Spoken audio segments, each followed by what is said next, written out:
सपकाळ साहेबांचं जे मत आहे एका अर्थाने योग्यच आहे.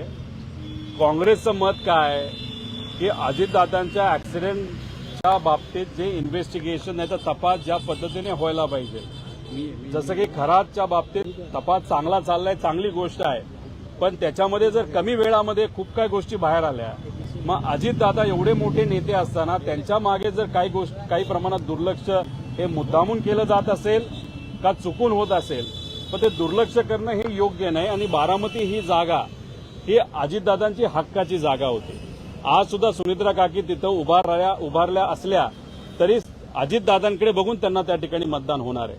त्यामुळे काँग्रेस जे बोलतंय ते योग्यच आहे की तुम्ही एका बाजूला बिनविरोध करा असं भाजप त्या ठिकाणी बोलतंय, पण दादांच्या बाबतीत तुम्ही तपास मात्र त्या ठिकाणी तेवढ्या ताकदीने तिथं करत नाही. त्यामुळे मला असं वाटतं की अजून 1-2 दिवस राहिलेले आहेत. काँग्रेस योग्य निर्णय घेईल. बिनविरोध होण्यासाठी आम्ही सुद्धा प्रयत्न करतोय. काँग्रेस सुद्धा सकारात्मक राहील. पण काँग्रेसची मागणी एवढीच आहे, एफआयआर तुम्ही त्या ठिकाणी दाखल करा.